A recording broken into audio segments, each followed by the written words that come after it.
Saludos, buenas noches, apreciados hermanos y amigos que nos sintonizan por este canal de YouTube de nuestra iglesia Asamblea de Dios, Faro de Salvación Central de San Cristóbal. Soy su hermana Jocelyn Santana y tengo inmenso placer y gusto de compartir la palabra de Dios con ustedes en este momento. Vamos hoy a concluir con lo que son los mensajes de Cristo a las iglesias. La otra semana estábamos enfocados en Éfeso, en Esmirna, en Pérgamo y en Tiatira. Hoy vamos a descubrir qué pasaba en esa iglesia que el ángel de Jehová tuvo que escribir mediante revelación al apóstol Juan para llamar a la atención y darle una serie de promesas de cómo estaban siendo los comportamientos en estas iglesias. Vamos a analizar a Sardis, a Filadelfia y a la Odisea. Vamos a ver la característica de cada una de ellas y por qué, les repito, el Señor la amonesta de esta manera. Oramos en el nombre del Señor para que el Espíritu Santo esté obrando en el nombre de Jesús y que podamos entender lo que Dios nos tiene hoy como iglesia, a cada uno de nosotros. Bien, en el tema pasado vemos que Jesucristo instruye a sus iglesias. Aquí vamos a ver hoy cómo Jesucristo exhorta y alienta a estas tres iglesias. Y vamos a ver el versículo clave, lo encontramos en Apocalipsis capítulo 3, verso 1. Dice así: escribe el ángel de la iglesia en Sardis, el que tiene los 7 espíritus de Dios y las 7 estrellas, dice esto: yo conozco tus obras, que tienes nombre de que vives y estás muerto. Sardis, vamos a ver por qué el Señor la amonesta a vigilar espiritualmente. Y a pequeña modo de introducción, aquí encontramos el mensaje de Jesucristo a la iglesia de Sardis. La estructura de este mensaje guarda una estrecha relación con la estructura de los mensajes a las iglesias que ya le mencioné, de Éfeso, de Esmirna, de Pérgamo y de Tiatira, lo cual ha sido materia de nuestros estudios bíblicos anteriores. Este estudio contiene 3 mensajes más a las iglesias específicas en Asia Menor. Recuerden, hermanos, que habían más iglesias, pero fueron a estas 7 iglesias en el Asia Menor que el Señor le pareció bien llevar estos mensajes. El mensaje de una contiene elogio sin reprensión. Otra recibe reprensión sin elogio. Y la otra recibe ambos, o sea, recibe reprensión y recibe elogios. Algo en común de estas 3 iglesias es que Jesús tiene una promesa para cada una de ellas si permanecen y regresan a Él. Es llamativo lo opuestos que eran las iglesias de Esmirna y la de Filadelfia, a pesar de que solo estaban a 160 kilómetros de distancia la una de la otra. Veamos algunos contrastes entre estas 2 iglesias. A la iglesia de Esmirna se le dice que algunos iban a ser encerrados en la cárcel. Si vemos Apocalipsis 2:10. Mientras que en Filadelfia Dios iba a abrir una puerta que nadie podría cerrar. A Esmirna se le dice que iba a pasar por una tribulación de 10 días. Apocalipsis 2:10. Mientras que en Filadelfia el Señor les iba a librar de la hora de prueba. En Esmirna la iglesia tenía que sufrir la oposición que les venía de parte de algunos que profesaban ser judíos, pero que en realidad eran sinagoga de Satanás. Mientras que en Filadelfia el de Satanás vendrían y se postrarían delante de los pies de los creyentes y reconocieran que Dios los había amado. Esto sigue siendo una característica, en mis hermanos, muy común en las iglesias de hoy en día. Hay países donde las iglesias tienen las puertas abiertas, como nosotros que tenemos libertad de culto y predicamos a cualquier hora, salvo ahora por el asunto de la epidemia que estamos pasando, de la pandemia del COVID-19. Por eso estamos limitados a una hora y a un rigor y a cumplir una logística especiales. Pero en cada caso, mientras que en otros lugares son terribles y son perseguidos, como lo vemos en esas cenas, en esos lugares, en esos ya lugares donde no hay libertad de culto, hermano. Démosle gracias a Dios que por lo menos aquí podemos todavía predicar libremente. En cada caso, el Señor permite que seamos probados como Él cree conveniente y Él tiene sus razones. Pero vamos a ver un poquito de la historia de la iglesia de de Sardis, que es la que vamos a desarrollar primero. La ciudad de Sardis fue la capital del antiguo reino de Lidia y sin lugar a duda en su tiempo era una ciudad importante. Estaba localizada más o menos a unos, diremos, 80 kilómetros de Éfeso. O sea, eran un poquito vecinos. Y ella confluían 5 vías importantes. De modo que Sardis era un centro de comercio importante. Recordemos que Éfeso era una metrópoli, era grandísima, una gran ciudad, que era un centro de comercio donde iban todas las demás ciudades y se reunían allá. Entonces, Sardis era un centro de comercio también importante. También tenía su importancia militar por cuanto estaba localizada en la cima de un promontorio, o sea, en la cima de una montaña, que lo hacía prácticamente infranqueable. Eso es que lo hacía difícil, que lo hacía imposible que otros entraran si no era con permiso y autorización. En lo espiritual, Sardis estaba saturada del culto a la diosa pagana Artemisa, que en griego es Artemisa, pero que en hebreo es Diana o viceversa. Además, esta ciudad era reconocida por su industria textil. Allí se fabricaban finas telas de algodón, pero en época de que Juan escribió el Apocalipsis, Sardis había perdido gran parte del esplendor que gozó en el pasado. Diríamos que era una ciudad que lo único que quedaba de ella era su nombre. Una ciudad que vivía a la sombra de la gloria del pasado. Vemos aquí también cómo el remitente en Apocalipsis 3:1 escribe el ángel de la iglesia, que es el mismo remitente de las 4 que estudiamos y de las 3 que vamos a analizar hoy.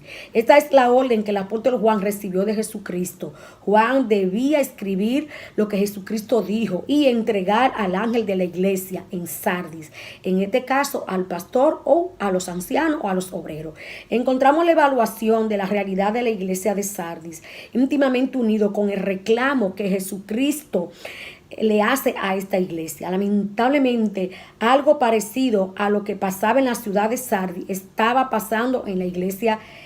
Algo de lo que pasaba en la ciudad estaba pasando en la iglesia. Era una iglesia que vivía bajo la sombra, como le dije ahorita, de la gloria del pasado.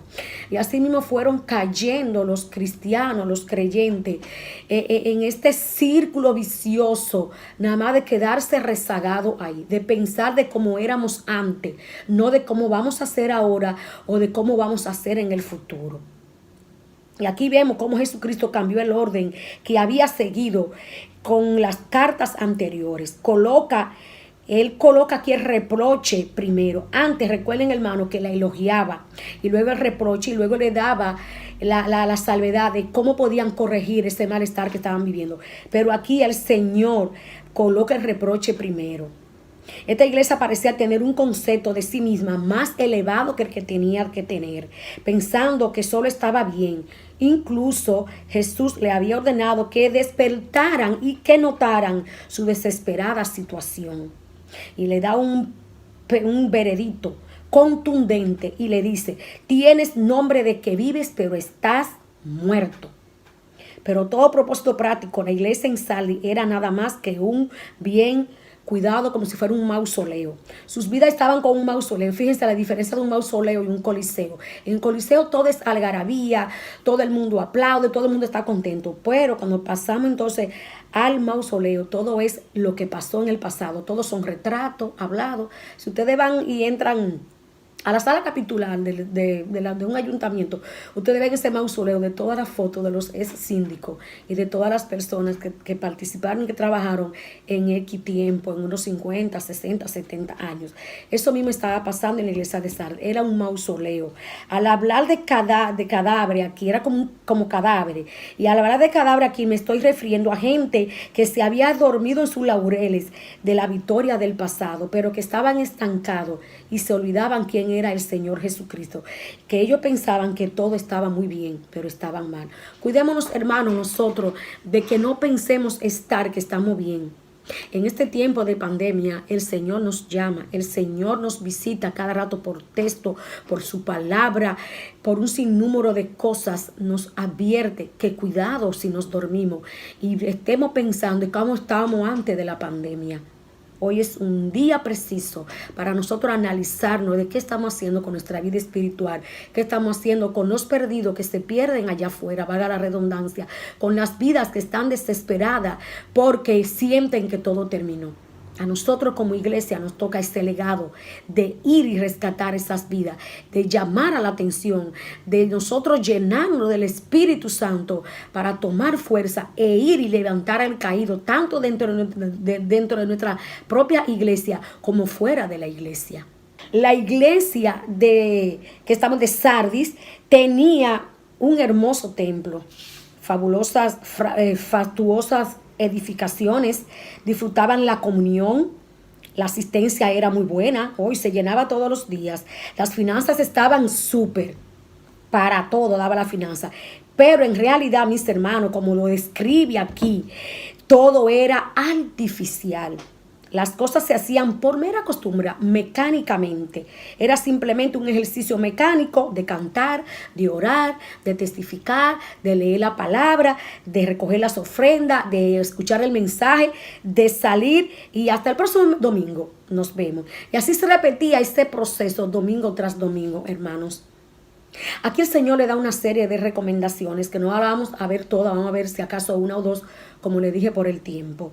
Y en Apocalipsis 3:2-3 vemos que dice: sé vigilante y afirma las cosas que están para morir, porque no he hallado tus obras perfectas delante de Dios.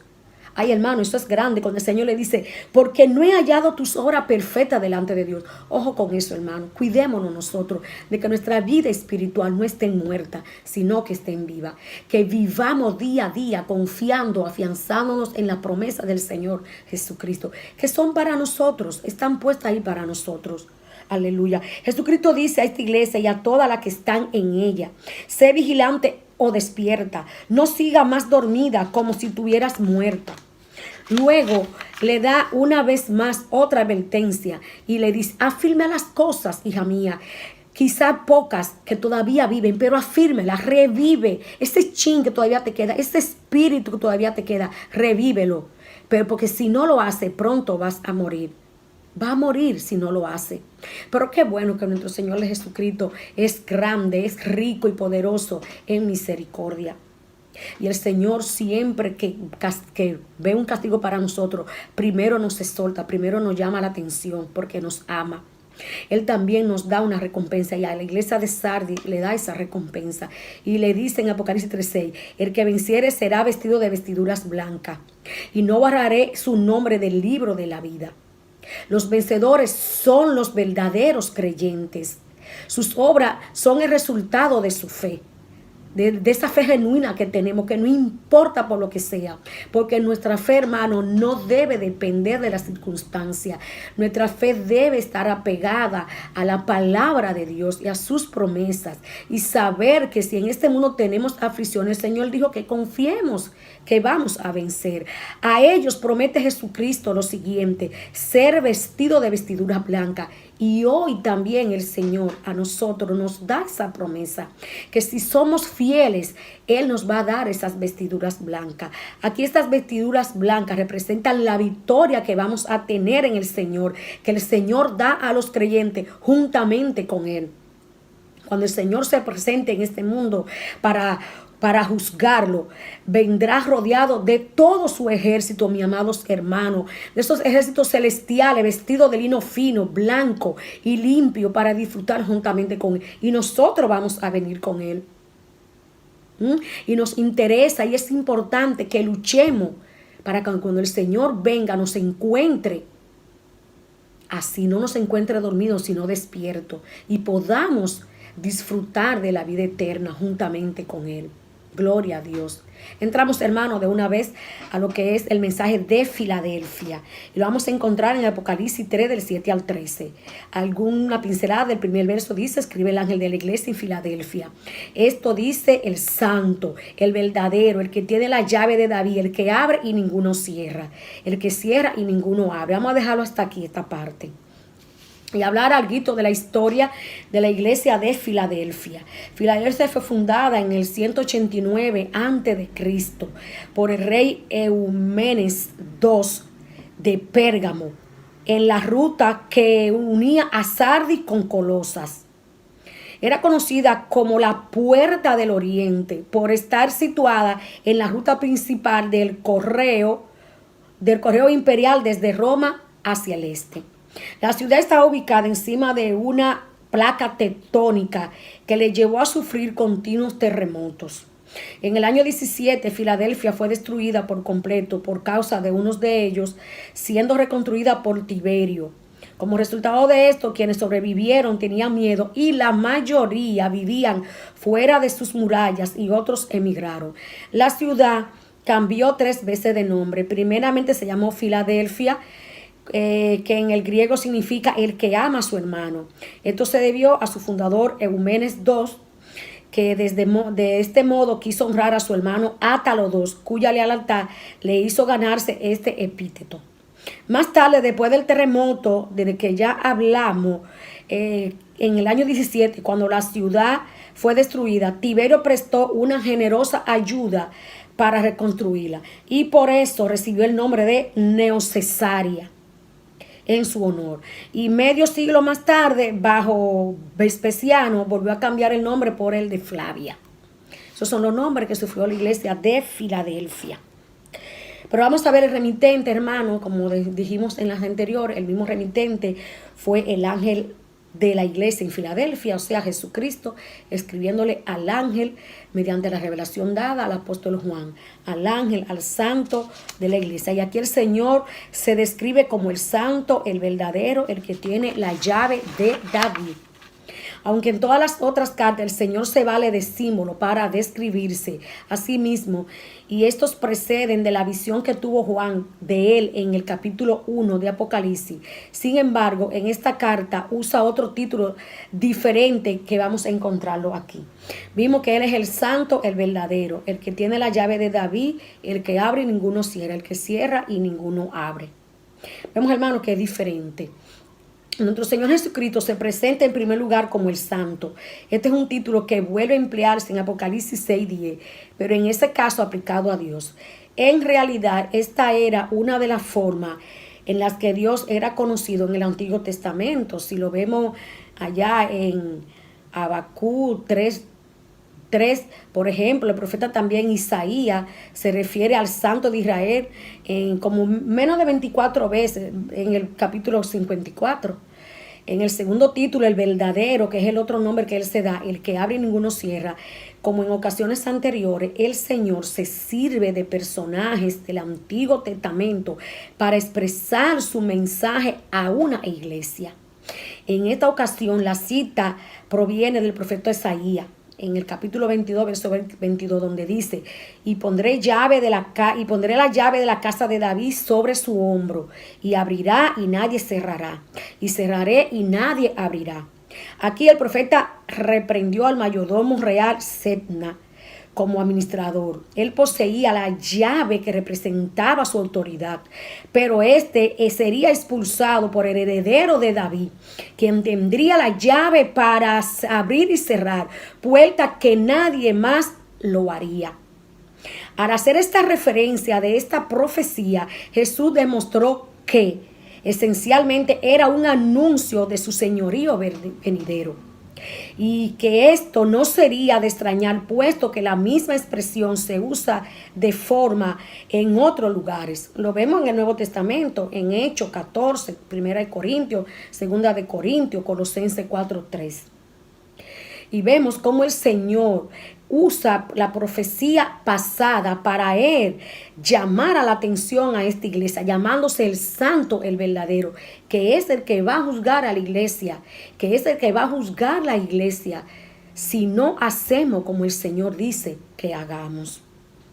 Pero más adelante Cristo la alaba y le dice: yo conozco tus obras, que me ha puesto delante de ti, y que tiene una puerta abierta a la cual nadie puede cerrar. Aquí he puesto delante de ti una puerta, dice el Señor, la cual nadie la puede cerrar. Aleluya. Pero ¿a qué puerta se está refiriendo? ¿De qué puerta se está hablando? Algunos creen que se refiere a que las autoridades judías habían excluido a los creyentes en Filadelfia del pueblo de Dios, cuando en realidad es solo el Señor Jesucristo quien en verdad proporciona el acceso a la Nueva Jerusalén. No ellos, no nadie, sino Jesucristo. Otros interpretan esta puerta abierta como una oportunidad para extender el evangelio por medio de la predicación. Y eso es también una realidad. Esta puerta abierta es el acceso que Dios nos da a nosotros. Después que estudiamos su palabra y somos sellados por el poder de su Espíritu Santo y estamos preparados de ir y hacer discípulos, como es el mandato principal que Él nos deja antes de su ascensión. Es una puerta que está abierta, mis queridos hermanos de la Faro y el que nos escucha, de nosotros como discípulos de Jesucristo, ir y hacer discípulos y predicar el evangelio de perdón, de restauración, de regeneración y de salvación a todo aquel que cree en Él. Aquí Jesús vemos como le dice, porque aunque tienes poca fuerza, has guardado mi palabra. Al parecer la iglesia de Filadelfia era pequeña y tal vez sus miembros pertenecían mayormente a las clases más pobres. De los creyentes en Filadelfia, el Señor Jesucristo dice que habían guardado su palabra. Al fin y al cabo, lo que debe caracterizar al pueblo de Dios es la obediencia a su palabra. Filadelfia sería recompensada. Y vamos a ver aquí cuál es la promesa el Señor le da a esta iglesia. Cuando ya el Señor nos hace el llamado y nosotros recapacitamos de nuestros errores, el Señor ha lavado nuestras vidas, perdonado nuestro pecado, Él nos da una serie de recompensas que están escritas en su palabra y que están ahí para nosotros. Y eso le estaba acordando a estas iglesias. Y Filadelfia sería recompensada incluso en medio de una prueba terrible que se avecinaba. Le decía, yo haré columna en el templo de mi Dios y nunca más saldrá de allí.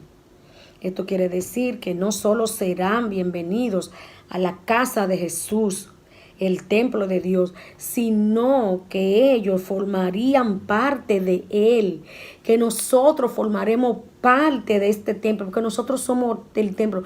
La iglesia son las cuatro paredes, el templo son las cuatro paredes, pero nosotros somos la iglesia. Y el Señor le estaba diciendo que iban a formar parte de ese templo y que nunca más iban a salir de allí. Esta es una promesa que da seguridad a esos creyentes de ese entonces, en especial a ellos que por causa de los frecuentes terremotos, recuerde que le decíamos que estaba ubicada en una placa tectónica y que cada cierto tiempo habían terremotos y ellos tenían que salir de sus casas para buscar socorro en otro lugar y salvar sus vidas. Aquí el apóstol, mediante lo que el Señor le dice, le dice a la iglesia, que es como una columna que sirve de base de la verdad. Que este es el privilegio que la iglesia tiene, presentar la verdad de Dios delante del mundo. Que nosotros somos una base, una columna.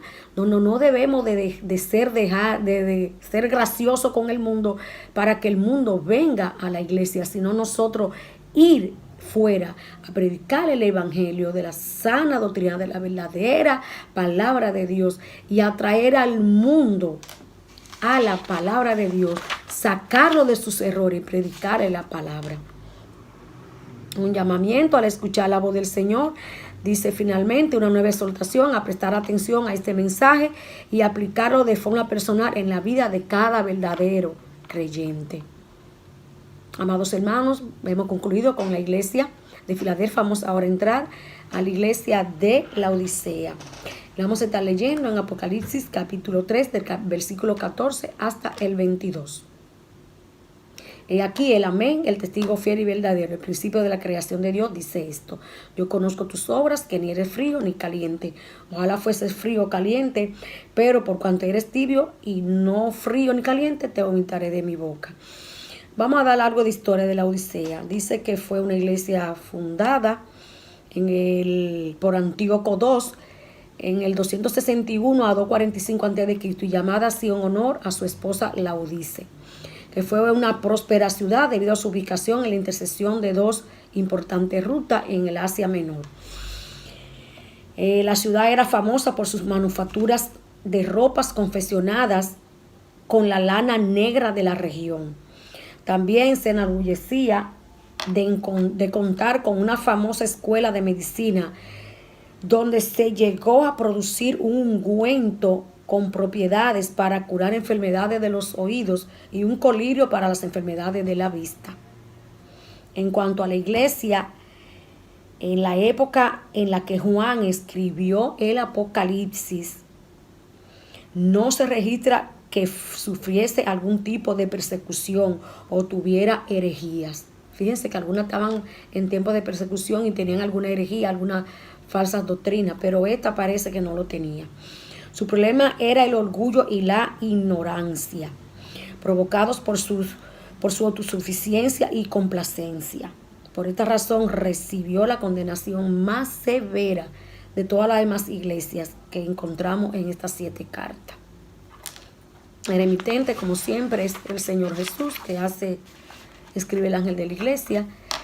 Como en anteriores ocasiones, el remitente de la carta es el Señor Jesucristo, como le dije, quien de nuevo se vuelve a presentar con alguna de las frases con las que fue escrito en el capítulo 1 de Apocalipsis. Esta expresión, aquí el amén, el testigo fiel y verdadero, subraya la fidelidad de Jesucristo. En él todas las promesas son firmes e inconmovibles. Gloria al Señor. Dice que yo conozco tus obras. Jesús comenzó su carta con una reprensión y no ofreció ningún elogio a esta iglesia. Eran tibios. Quizás esta fue una frase que usó Jesús para referirse tal vez por los manantiales que se daban, que surtían el agua en este lugar. Eran manantiales de agua fría y de agua caliente. Entonces, cuando se ligaban las dos, el resultado era agua tibia. Al escribir esta iglesia, aparentemente Jesús la representaba como estancada, que parecía estar bien a primera vista, pero sin fervor espiritual. Como resultado de esto, dijo que la escupiría de su boca. En este sentido, es interesante, hermano, notar el contraste entre la iglesia de Éfeso y Tiatira y la Odisea. Y observemos que en Éfeso, recuerden que los creyentes odiaban las falsas doctrinas, pero no amaban, que estaban perdiendo el primer amor. Mientras que en Tiatira amaban a las personas, pero no odiaban el error doctrinal. O sea, ellos amaban a la gente y les decían, vengan todos, que caben todos, y cada cual hacía lo que quería en esa iglesia. O sea, se estaban dando cabo que entraban la falsa doctrina, y ellos lo dejaban, eran complacientes con esta persona. Y en la Odisea ni amaban ni odiaban. La iglesia en la Odisea hacía enfermar al Señor. Qué lamentable es esto. Hacía enfermar al Señor. Su tibieza le resultaba insoportable al Señor. Dios, ten misericordia. Una pregunta que nos debemos hacer es cómo habían llegado a esta situación. Pero hoy en día también, hermano, hay iglesias así. No es tan difícil contestar esta pregunta.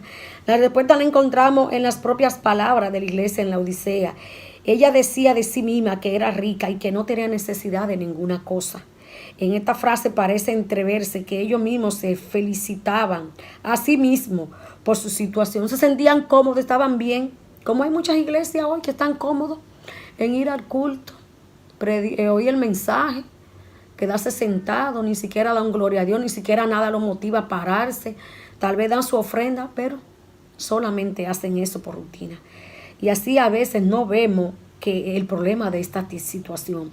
Esta iglesia no estaba viendo ese problema. De hecho, parece que ellos estaban rechazando el diagnóstico que el Señor Jesucristo le estaba haciendo. Libre nos dio a nosotros hoy como iglesia de rechazar la llamada a la atención y el diagnóstico que el Señor nos está dando. Cuando el Señor nos da un diagnóstico es porque quiere que nos curemos, quiere que salvemos y que estemos bien delante de Él. Los creyentes en la Odisea no tenían una percepción adecuada de su verdadera situación. Su riqueza les había dado una falsa sensación de seguridad, pero su riqueza material no era un reflejo de su salud espiritual. Tal vez creían que se les debía envidiar por lo que tenían, pero la realidad es que eran dignos de compasión. Estaban tan ocupados en la vida, ganando dinero y comprando cosas, que habían desatendido el principal negocio en la vida, que es la compra del verdadero oro divino. Aleluya. Ellos no lo sabían, pero sus ilusorias riquezas no eran dignas de ser comparadas con todos los tesoros y sabiduría que están escondidas en el Señor, que están escondidas en Cristo, que están escondidas en la vida eterna. Dice más adelante, y vestidura blanca para vestirte. La Odisea era famosa por las ropas y por las confesiones con lana negra. Pero en contraste con ello, el Señor le ofrece vestiduras blancas. Aleluya. También dice que hacían el colirio, un ungüento para los oídos y los ojos. Nunca lograrían mejorar su visión espiritual. Por eso, lo que aquí les ofrece el Señor es el verdadero discernimiento espiritual que viene a través del Espíritu Santo. Haciendo un resumen de este versículo, podemos decir que Cristo es todo lo que el hombre necesita. Riquezas divinas para nuestra pobreza espiritual. Vestiduras blancas de justicia para nuestra pecaminosidad. Y vestidura espiritual para nuestra ceguera.